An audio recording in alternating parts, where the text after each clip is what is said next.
Hello and welcome back aboard Steady as She Goes, the podcast that brings you stories, history, and voices from the maritime world.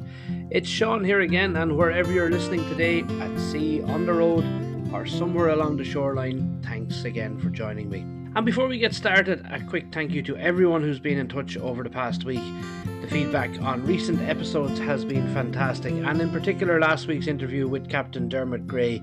It's great to hear how much that story resonated with so many of you. So thanks again to Dermot and to you, the listeners.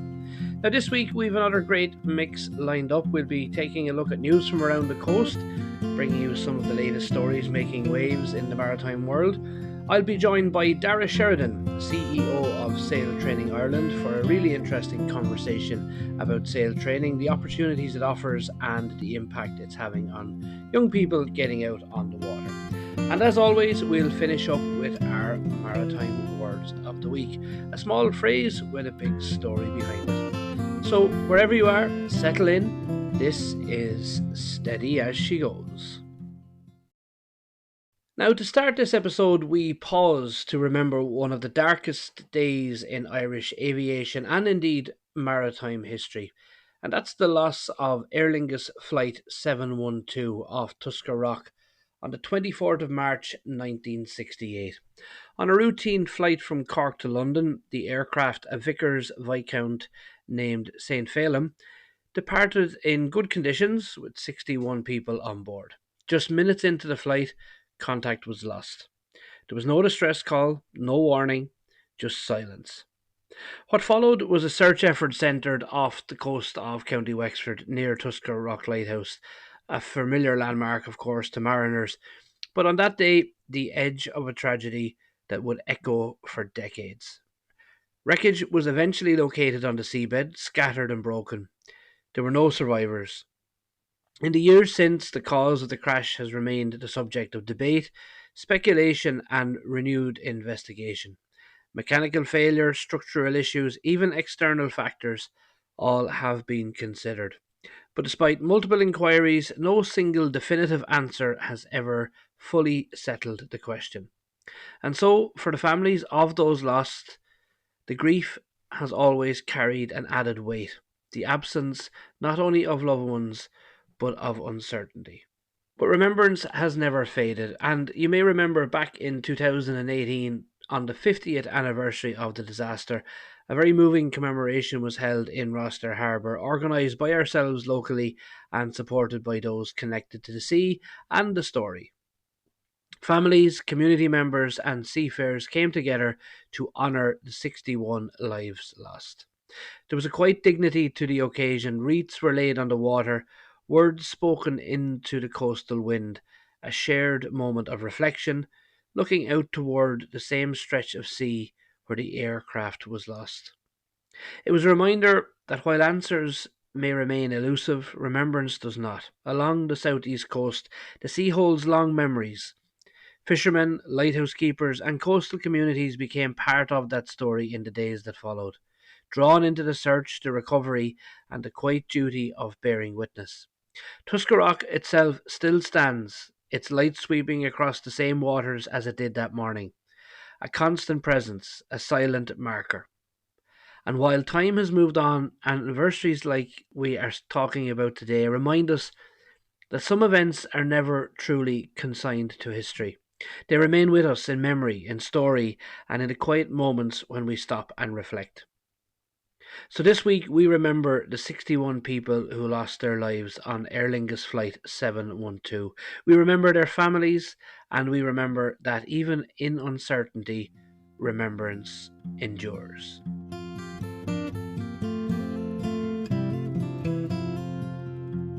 Time now for our news from around the coast. And first of all, we're heading to Galway RNLI.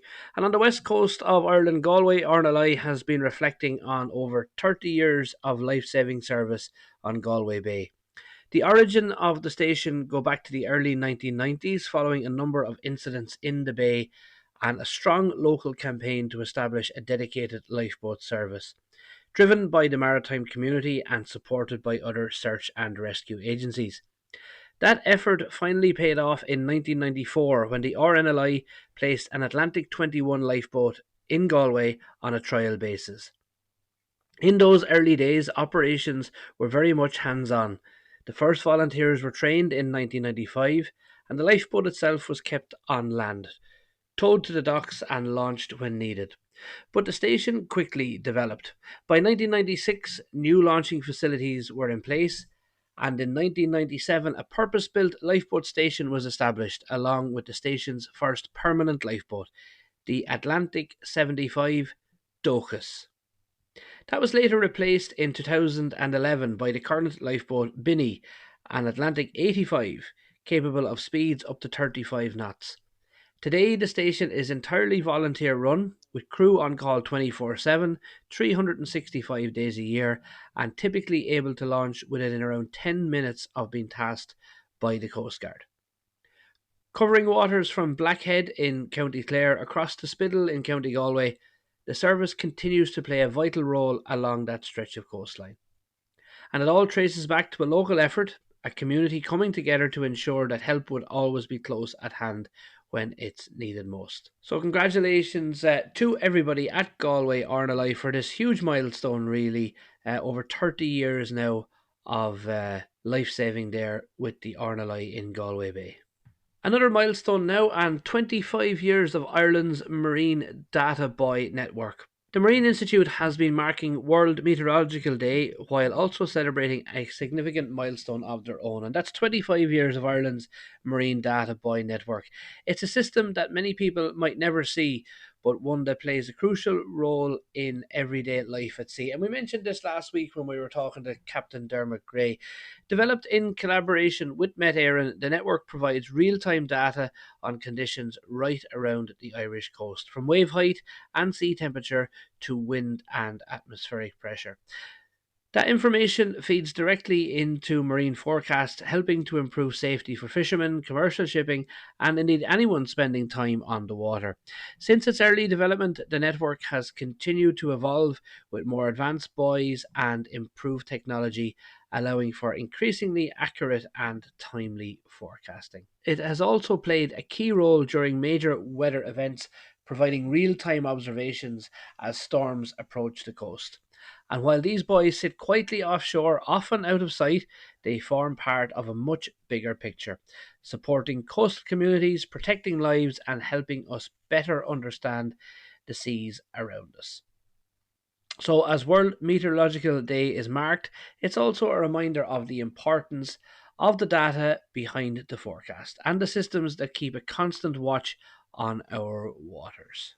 Now to a fascinating link to maritime history in Cork, as the legacy of the RMS Celtic continues to surface nearly a century after her loss.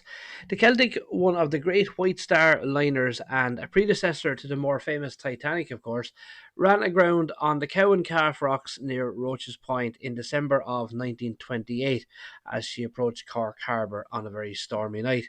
Now, thankfully, all passengers and crew were safely taken off, but the ship herself was beyond saving, and over the following 5 years she was dismantled where she lay. What followed was something quite remarkable. The contents of the ship, her fittings and furnishings, were sold off at auction, and pieces of one of the great ocean liners of her time began to find their way into homes, hotels, and businesses across Cork. In fact, to this day, two doors from the ship's smoking room can still be seen in a snug in Cork City, a quiet reminder of that final voyage. And now that story has come back into focus once again. An auction this week of contents from Kilrowan House in Glanmire, a home filled with antiques and collections gathered over generations, is drawing attention not just for the quality of the items, but for its connection to Cork's past. Among the wider collection and interest in the sale, there's a renewed spotlight on how pieces from the Celtic became part of everyday life in the city and indeed beyond. It's a story that blends maritime history with local heritage, and a reminder that even in loss, ships like Celtic left behind a legacy that can still be found, sometimes in the most unexpected places. So if you want to have a search online for that auction of the items of the Celtic in Kilrowan House in Glanmire if you want to maybe display some interest and get a little bit of history for yourself. Now, some brief ferry news, and first off, a bit of an update on the Stena Nordica. We mentioned her a few episodes back, of course, and she's been continuing her travels around the Irish Sea, providing refit cover for a number of vessels. She's currently operating between Loughry Port and Belfast, and by all accounts, she's performing very well, maintaining a strong schedule and carrying good numbers. So the crew are very much in the middle of what you might call a bit of a working tour of the Irish Sea. Next up, she's expected to move on to the freight run out of Liverpool, as far as I know, before returning to the Rosslare Fishguard route in early May. And of course, we'll keep you updated as that develops. A little closer to home here in Rosslare Harbour, and as mentioned last week, the Norbay is taking up a charter for Brittany Ferries. Norbay, of course, a P&O vessel. She's been back at the anchorage in and around the port again recently, carrying out berthing trials, etc. And there's a small but noticeable change this time. She's now carrying a Brittany Ferries logo on her funnel, making her a bit more recognisable in her current role. We'll have much more on shipping movements around the coast in next week's episode, but that's just a quick snapshot on what's been happening on the Irish Sea at the moment.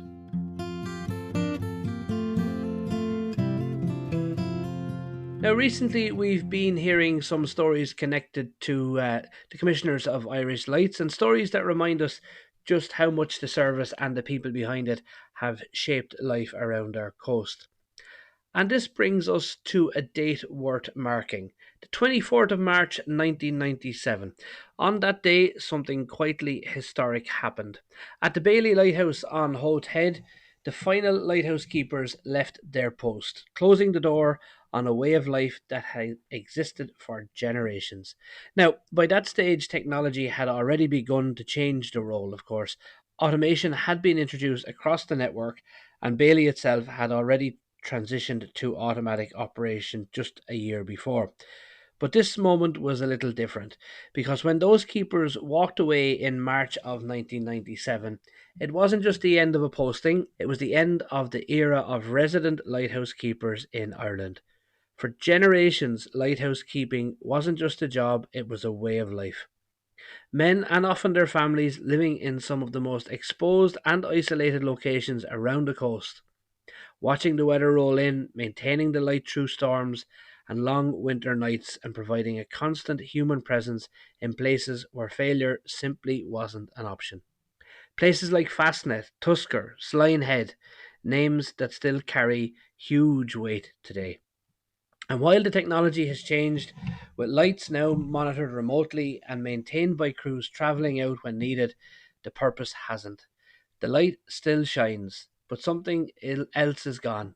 That daily human presence, the routine, the quiet resilience of the keepers who lived that life day in and day out. There's a line often used about lighthouses that they were built not for those on land, but for those at sea. And for centuries, behind every one of those lights, there was a keeper. So, as we reflect on those recent Irish Light stories, it's worth remembering that moment, the 24th of March 1997, when the last keepers stepped away and an era came to an end.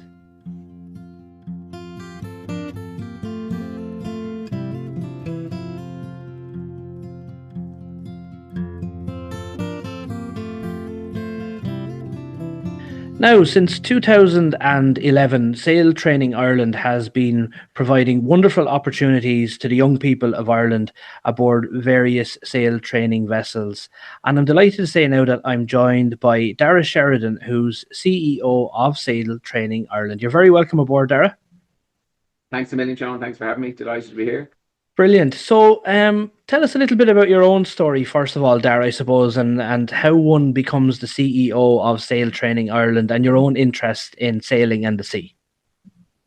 Yeah, so I'm with Sail Training Ireland almost 10 years now, and I came to the job I had my own business prior to that in the leisure industry, and prior to that, I had a previous career in banking. So it was a sort of a major change of direction And actually, I heard about the job through my brother-in-law. He saw the advertisement I hadn't heard about, and it was the closing day for the job application. So I had to hustle a bit to get the application. But he said he figured it was made for me. And again, my sister-in-law then she saw the job spec and she said somebody made that up for you. And I just seemed to tick the boxes that Sail Training Ireland were looking for, and it was one of those things that in the right place at the right time. So it was a wonderful opportunity for me. I'm delighted they took me on at that moment in time. Brilliant. Yeah, in terms of background, I've always been interested. My dad introduced me to sailing at a very young age, and I'm borderline fanatic sailor, interested in everything to do with the sea. So it's an ideal job for me, really. Fantastic. Yeah, really interesting stuff. And it certainly sounds like the job was made for you anyway. So I'd say you owe a few points now to your relatives for pointing you in the right direction. Yeah. I suppose, as we said before we started recording, Darragh, when I think of sail training in Ireland, and I'm sure this is the same for a lot of people, we all think of and we remember Asgard 2 and, of course, the original Asgard. And I suppose that's the image that is in our minds, people of a certain generation, let's call us. Would that have formed the basis and the background for the current version of Sail Training Ireland? Oh, absolutely, Sean. Yes, an integral part. I mean, I think like the government have supported Sail Training go back to the 60s, the original Asgard, and then obviously Asgard 2 was built. And but if you talk to anybody and across the country of all age groups, they'll remember Asgard. They'll have either been on it or knew somebody on it, or it influenced them in some way. Particularly in the maritime sector, you come across stories that people went out in Asgard and it gave them the love of the sea. So it was played an integral part. So unfortunately, as you're aware, Asgard 2 sank in 2008. Which is very, very sad, obviously, not to lose the national sail training vessel. But coming out of that, three of the directors of Cushton Ashgard formed Sail Training Ireland, and the discussion they had with the government at the time was that if they could go away and come up with a model that worked, that the government would back it. Yeah. So they went away, and the model that came back was, and it took a bit of time for this to happen, but we went away, and the model was that we wouldn't have a vessel of our own, that we would charter in as required. And then so it has pluses and minuses. So the government then came back and probably 5 years ago came back to support sail training through ourselves, Right. and support the model of chartering in. So the loss is that we don't have a vessel of our own, which would be great in terms of promoting sail training, getting people involved, to have a headline for us that we can go and take around the country. So it would be fantastic to have that, but we don't. So the flip side of that is that we don't have any of the cost associated with that. You'd have to have 2 or 3 stroke full-time crews to man the ship. And then, as we mentioned before we started, everything on these traditional sailing vessels is bespoke. It has to be made somewhere. You can't buy it off the shelf. So that's a cost. Yeah. So, we remove that cost and we really literally pay for the berths and the training program on board the ship. So Very we keep good. our cost tight and run a lean operation. And that enables us to make the opportunity available to more people. And I suppose, the plus side, looking at it now, we place more per year, more young people out on voyages than Asgard ever did in an annual basis. Wow. And probably certainly from the government's point of view, at a third of the cost it would have cost them back in the day. So, there's pluses and minuses, obviously. Yeah, that's very interesting. There's a couple of things there. Like, as we said before we started recording, a lot of people just don't understand the cost and the organization and how much it takes to operate a ship. The easiest thing in the world is to acquire a ship. But to operate it, to keep it certified, to keep it seaworthy, it's a huge amount of work. And I don't think people really understand that. And obviously your model now removes that and allows you to do what you do. The other thing is, it's fantastic that out of such tragedy, those 3 directors chose to push forward, because in anything like this, the easiest thing in the world is to lament the loss and say, oh, sure, wasn't that terrible? And I think as a nation, we're very good at that, and we'll lament things for a long, long time, but we're also very good at getting back up on the horse and going again. So I think pay tribute to the 3 lads for doing what they did and having the foresight and the resilience, I suppose, to push on. So that's fantastic. Oh, I agree. Yeah, and to have the foresight, as said, to say that this is worth continuing. They knew the Yeah, impact sail training had on young people, and they were determined to keep going. And the last of those three, just Seamus McLaughlin, who was our chairman, stepped down just 2 years ago or so. So right. he was still around, and he saw the organization, get to those sort of numbers of 400 or 500 young people every year. But that was Fantastic. because of their vision at the time, because it could have very easily just been dropped.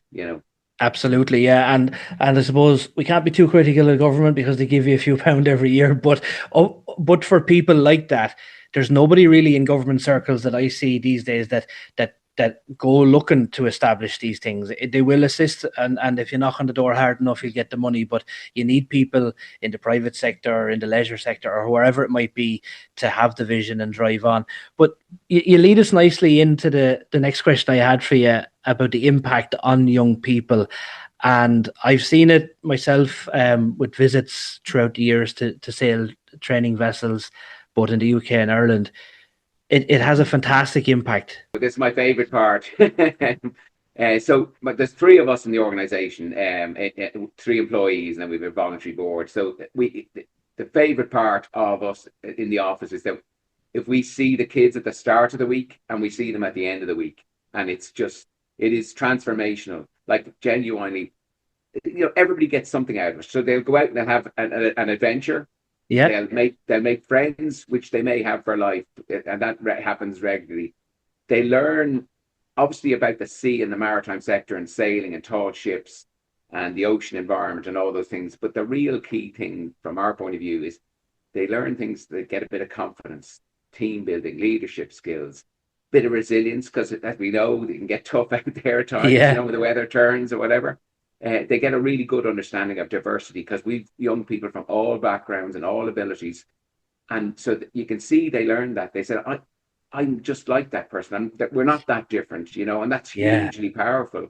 And I think the real magical part of it is it happens in a week. yeah. People could go in these programs and for 6 months or a year training, and these results we see them in a week. And as I said, sometimes it can be just a tiny little increase in confidence. So that young person goes back to school or college or work or whatever it is, or into the community group or family, and they then have this confidence to go and try something that they've been thinking about. And then in other cases, it genuinely can be life changing. We see it. It's not every case. I say the majority. It's just the fun adventure side of things. But there are definitely cases we see, and we see them relatively regularly, where something it switches on a light in somebody's head or heart to go and do something that they've been afraid to do really prior to That's that. that's fantastic. And look at without sounding like too much of an old man, um, in today's society, and this is changing not day by day anymore, but hour by hour, and the pressures on young people and the dreaded mobile phones, the internets, the social media, the apps, and all of that, to provide a, a deep dive into a different form of reality at sea on a ship in a compact period of a week just removes all those pressures from them, doesn't it? And keeps their minds busy at something else and then allows them to explore and enjoy the challenge. Absolutely. I think anybody who's been at sea understands that, but it's trying to get it all across to people who have never tried that. This is a very unique experience. You have to be pulling your weight. You have to become part of the team. Like the example I always give, like the big Class A ships that might have 30 or 40 people. So 25 of those or 28 of those might be trainees and the rest are Yeah, professional crew. But all of them have to get involved to perform the most basic maneuver. So if they're just, trying to turn the ship, all of them have to be involved, pulling their weight. And then the way we do it is that they're split up into watches. So yeah. somebody will be leading that watch at any given time. So that leadership part comes into it.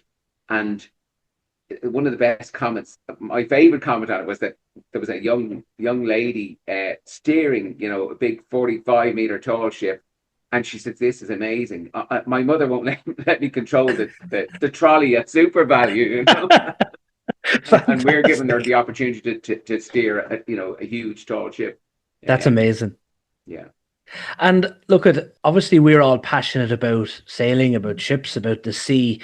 And I think it's that mystery like it doesn't matter if you've just let go of all your lines and you're not far out off the quay wall or you're in Dublin Bay or whether you're going around Cape Horn, you're in the same place. You are on that vessel.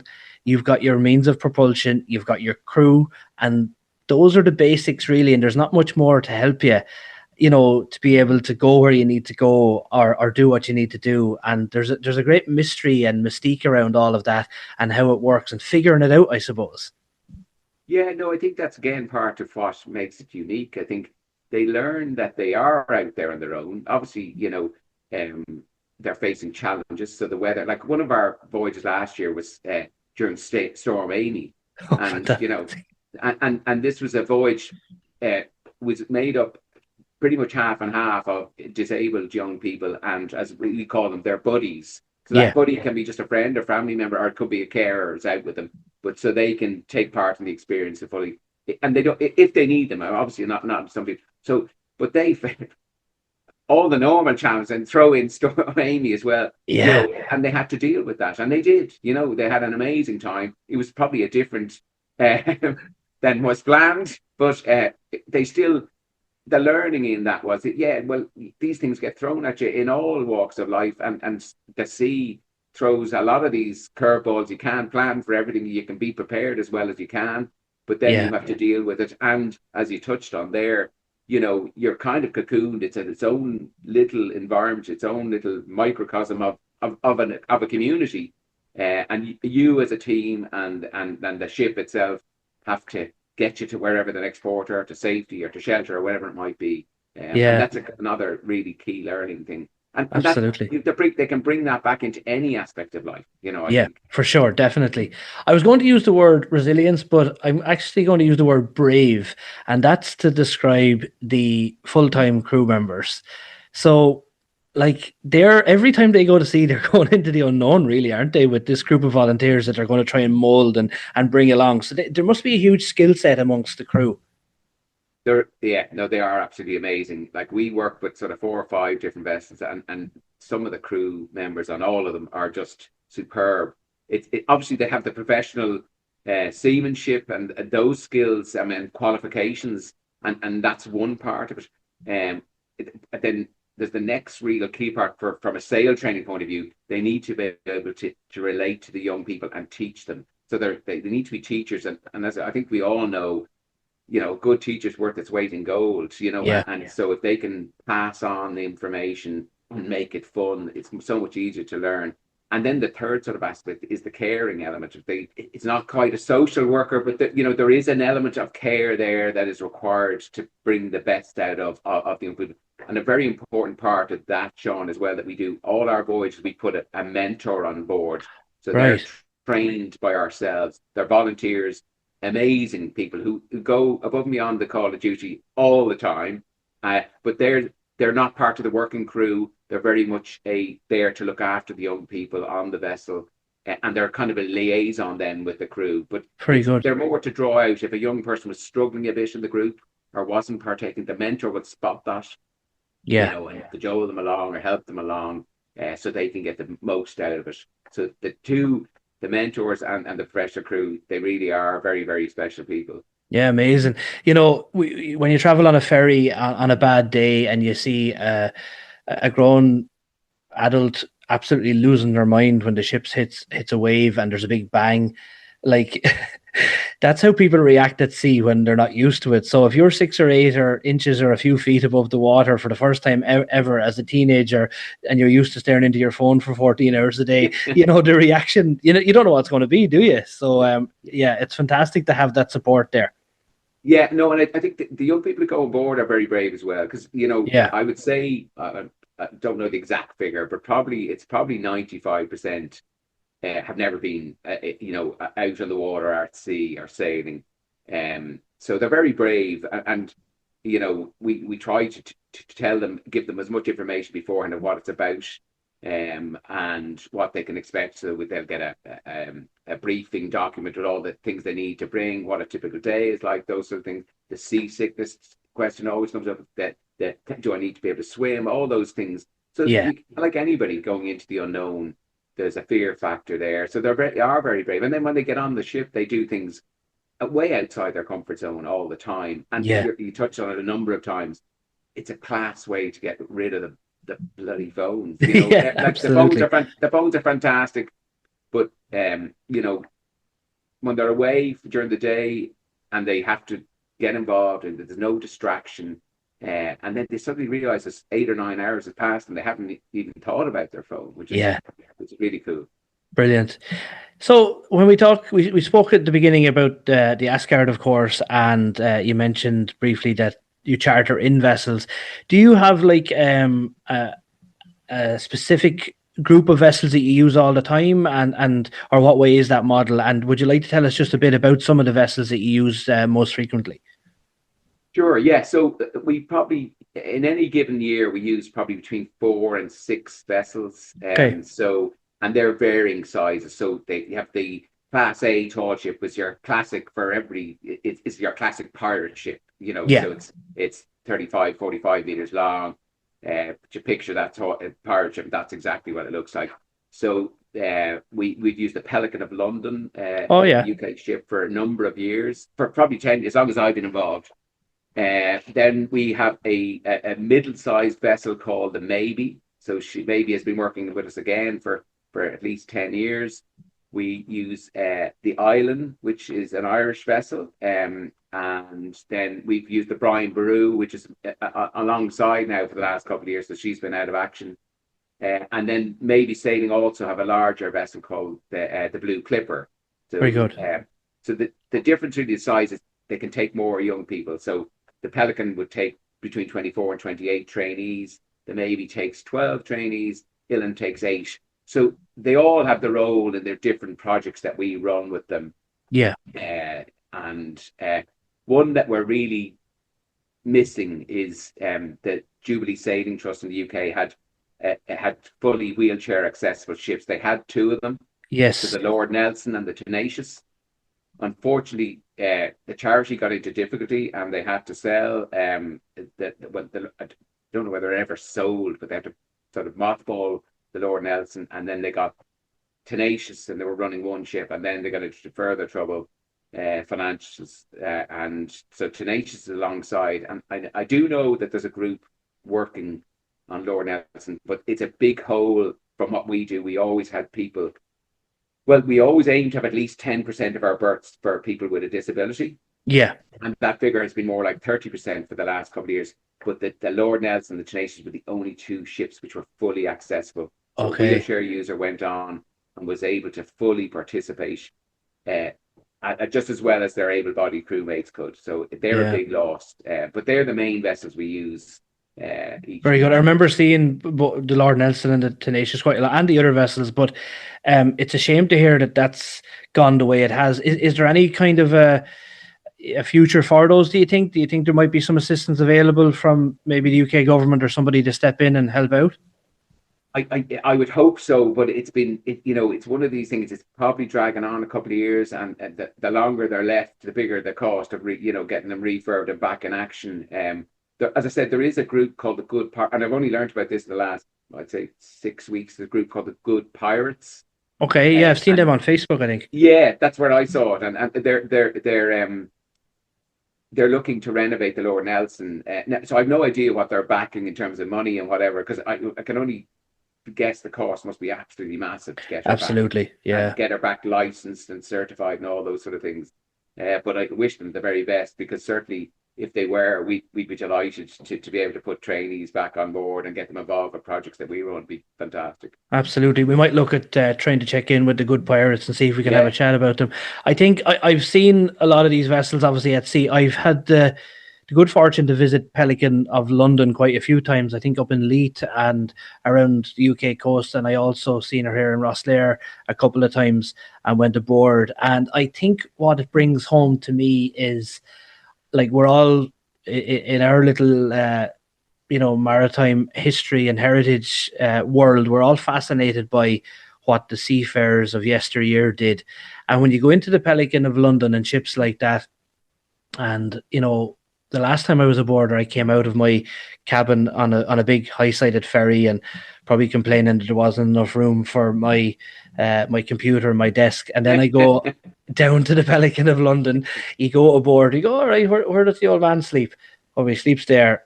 And that's the chart table there, and there's the wheel there, and it's literally you can touch everything at the same time. And when you think about these ships going on the voyages that they went on, undertaking the passages that they did, in all sorts of weather, it really brings it back to what the seafarers of yesteryear were like and how tough they were, really. Yeah, absolutely. And I think, like, given what you do, Sean, I mean, you certainly will have a better understanding than most, but I think the sail training, started because I think militaries in the past, navies around the world realized that the certain of their sailors were better than others. And what the difference often in the background is they worked on tall ships, and you learned an awful lot that you could put into use on even the Yeah. most modern vessel because of your experience on the sort of more basic ones that you're talking to there or referring to there. Yeah. Absolutely, yeah. So, where do you see the future for sail training Ireland going then, Dara? I get a sense that there's plenty of enthusiasm in you, and I don't think you're ready to start easing off anytime soon. What would your dream be going forward, and what is the plan? Yeah, so yeah, no, certainly, I'm no intention, and neither Cindy, my colleague, and John, we're all very passionate about it, and as are our board. So we want to make this opportunity available to as many young people as we can. That's Yeah, what our aim is.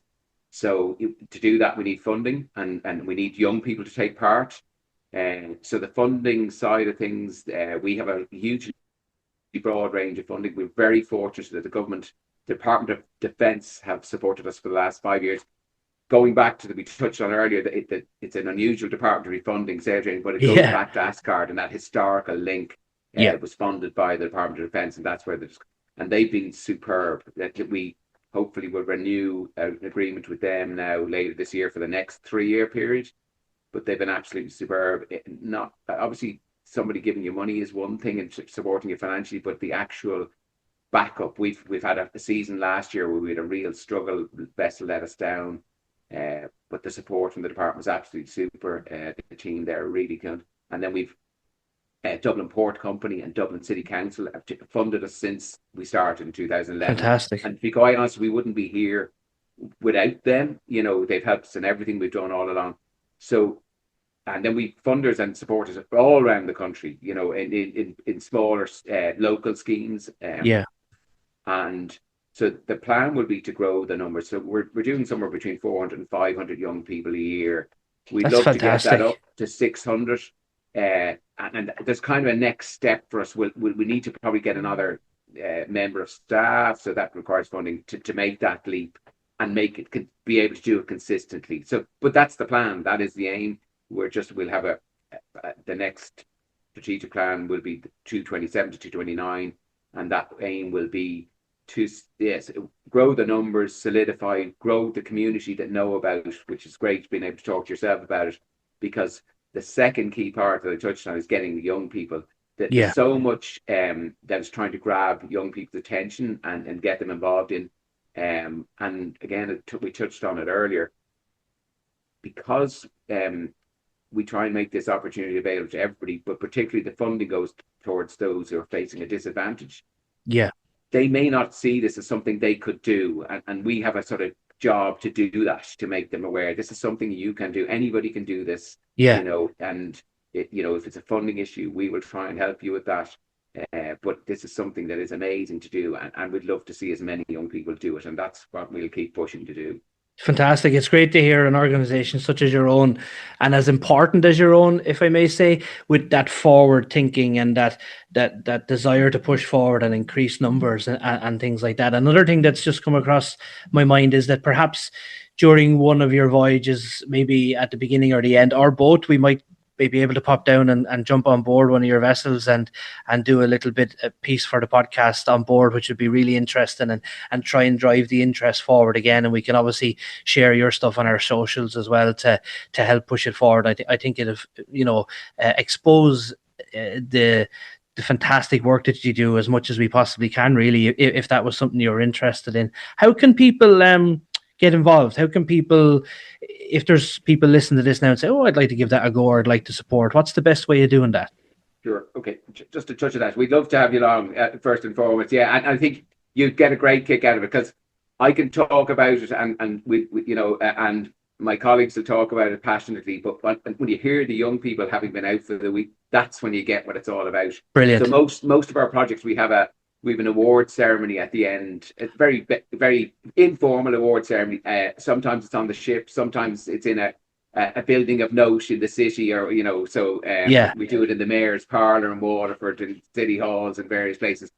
Um, but the key part of that, they're presented with a certificate for participating. But we ask two or three of them to speak at the end of it, lovely. and it's uncensored. We never know what they're going to say, but they're always different. They're always very brave. They're very honest, and equal parts laughter and crying. They can get the audience in bits. Fantastic. But that really gets across what it's all about. So it'd be Yeah. brilliant if you were able to do that and come aboard. You would really get a feel for what it's all about. So sorry, I've gone slightly off. That's fine, and I'll now provisionally accept that, and we'll put a date in Great, the yeah, diary. brilliant, super. No, I'd love to do that. And just as you asked your question, how people get involved. So if somebody wants to find out more, the contact site is the website. So that's Yeah, sailtrainingireland.com. All our information, all the voyages will be posted there. And how we get young people involved is we have a network of nominating organizations. Now, that can be anybody. It could be a teacher, somebody, a health worker, a social worker. We have Garda diversion projects. We have a judge as a nominating organization, scout groups, community groups, disability groups. Really, anybody that's working with young people on a day-to-day basis.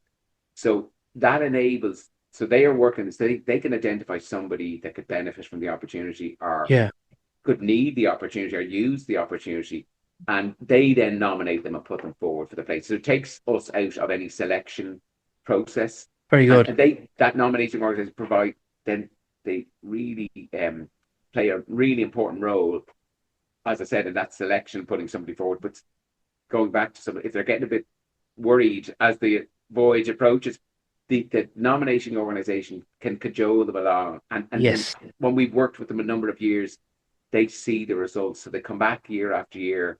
And to the extent that we might reserve a number of places for an organization, because we know they'll have 3 young people come the summer. So we'll brilliant. block that for them. And they're the people who've seen the impact over the years. And they, like a perfect, the Life Centre in Cork. I don't know whether you've come across them. Oh Amazing. yeah, yeah, So it's for young people who have struggled in education, and they provide an opportunity to do their leaving cert here. So for whatever reason, it hasn't worked out elsewhere, and they have put people on board our voyages for at least 5 or 6 years from Cork, and they fantastic. keep coming back year after year. And we had an event last year, and it was in the National Maritime College in Cork, and there was a lady from the Cork Life Centre, and she said she had put people, and there was now a young man who had graduated from a program in NNCI who started on a voyage with ourselves through the Life Centre. So that was a real That's the life. ultimate success, isn't it? Absolutely, yeah, Yeah, absolutely. And they're not the big numbers. yeah, Out of the 400 or 500, then there might be only 2 or 3 but they do go on. They come back as mentors. They come back as voluntary crew, and then those then they find a real love for it, go on and have a career. And so that's it's a really powerful.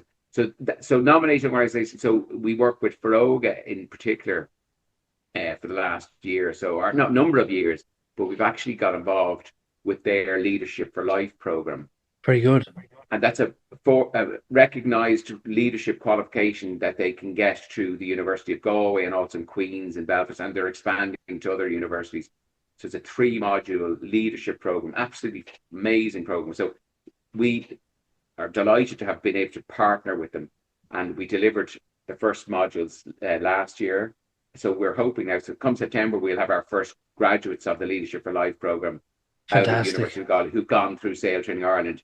And I think the way that will happen in the future, we'll deliver module 2 which is so they'll do their formal sort of classroom learning in Yeah. module 1. Module 2, they'll come on board with us and put it into a very real practice. So that's something, again, that hopefully will encourage people down the path of the maritime sector, but also will give them these amazing leadership qualifications they'll be able to use wherever they go, you know. That's fantastic. And the model you're talking about there, it's mirroring the way a cadetship works now in the Merchant Navy, which is really, really good because I'm a big advocate for advertising our industry and the career that it provides. So it's really nice to hear that your model is going to be very, very, very similar to a cadetship style model. And that will be easily that lifestyle, that way of studying, that way of learning will will be very attractive then to somebody who's gone through that program, and hopefully there'll be an overlap. And the amount of people that I was both a cadet with, which is a long time ago now, and still that I meet today, that their inspiration to go into sea as a career was in sail training, whether that be Ireland or the UK or wherever. And long may that continue. It's a fantastic segue into the career. Absolutely. No, it is brilliant. And likewise, we hear the same stories, Sean. And just again, to touch on the different opportunities. So, you know, we run, we've about, I think, 30, but over 30 certainly voyages planned for this summer. Wow. So they go from, so those for over, we'll have a leadership for life. We do STEM at sea voyages. So there's on board, there's a scientist who gives, so they do workshops and experiments and beach cleans and things, and while they're as part of the sail training voyage. We have an Erasmus Plus youth exchange with young people from Malta. We've done that every year for a number of years. And then we've local schemes in most of the main ports. So we have Derry, Belfast, Drogheda, Dublin, Waterford, Cork, and Galway. We haven't got one in Wexford yet, but we We'll have have to fix tried. that. Yeah, we have tried. And as you know, Pelican has certainly been in and out of Rosslare plenty of times Yeah, with ourselves and others. But those local schemes are sort of for it's they're generally a cooperative effort of a city and county council and the port or harbour, and each provides a bit of funding in order to run 2 voyages. very And so good. they, again, that's a really good model to get local people involved in the local area. Yeah. And then again, around the harbour, around the maritime sector. Well, Roster Europort, Irish Rail, the Irish government, OPW, they've all been singing the praises now recently about the developments at Roster Europort. So I think I'll start going knocking on a few doors and see what we Yeah, can do to get you a yeah. slot in Rosslare. I think it'd be Yeah, brilliant. no, we'd appreciate, and like that, any, we need to get the story out about it as much as we Yeah, can, John. And you having us here today is fantastic, because that helps us do that, because it is a fantastic story because of the results it gets for the young people and the ongoing impact that can have. So I keep coming back to, the more we can get to experience it, the better. absolutely. Yeah, I couldn't agree more. Darragh, it's been absolutely brilliant to talk to you. Your enthusiasm for Sail Training Ireland is very easy to see and hear, and I think our listeners will certainly get a feel for that on this episode. So, once again, I'd like to say a huge thank you for your time for joining us here. We'll do all we can to assist you. I certainly look forward to going down and jumping on board one of the vessels in the very near future. But thanks very much, Darragh, and steady as she goes. Yeah, thank you very much, Sean. Really appreciate you having me, and the opportunity to have a chat. Really enjoyed it. Thank you, Darragh. And thanks once again to Darragh for his time there. And if you'd like to know more about Sail Training Ireland, check out sailtrainingireland.com, and they also have a Facebook page, and they do fantastic work, as you've heard there from Darragh. So I'd encourage you to go and have a look at the website and indeed the Facebook page.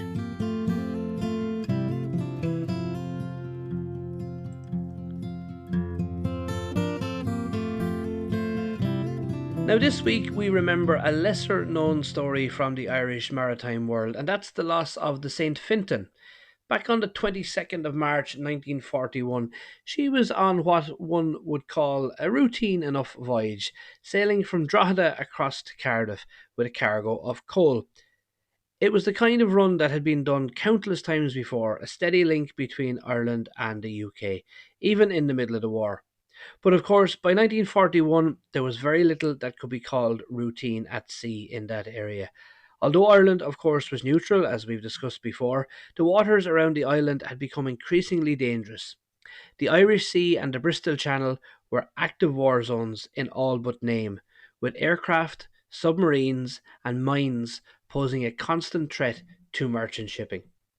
As the St. Fintan made her way across, off the coast of Pembrokeshire, she was spotted by German aircraft. What followed happened very quickly. She was attacked from the air, bombed, and sunk. A small vessel like that stood no real chance in those circumstances. All 9 crew members on board were lost. There was no rescue and no real opportunity for one, really. Just a ship going about its business caught up in a much larger conflict. And that, in many ways, is what makes the story resonate. Because ships like the St. Fintan weren't part of the war effort in a military sense, but they were absolutely essential. As we've said before, they kept cargo moving, supplies flowing, and connections alive between ports, often in conditions that were becoming more dangerous by the day. The men on board were ordinary seafarers, doing their job, fully aware of the risks that had become part of everyday life at sea. So while the name of the St. Fintan might not be as widely known, the story is one that reflects a much broader reality of that time. That even neutral waters were not safe, and that the cost of keeping trade moving could be very, very high.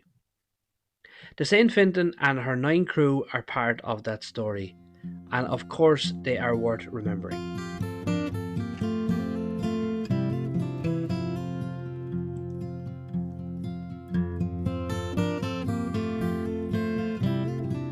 It's now time for our Maritime Words of the Week.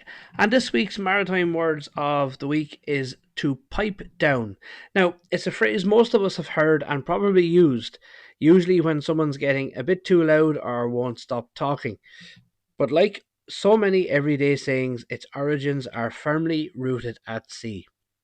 So, on board sailing ships, communication wasn't always straightforward, with the constant noise, the wind in the rigging, waves against the hull, and the general business of a working vessel. Shouting orders just didn't cut it all the time. So instead, ships relied on sound signals. Now, the boatswain was the man responsible for the crew on deck. Part of his toolkit was a small, high pitched whistle known as a call. It might look simple, but in the right hands it was incredibly effective. By varying the pitch and rhythm, the boatswain could issue a whole range of commands, each one instantly understood by the crew, even in rough and noisy conditions.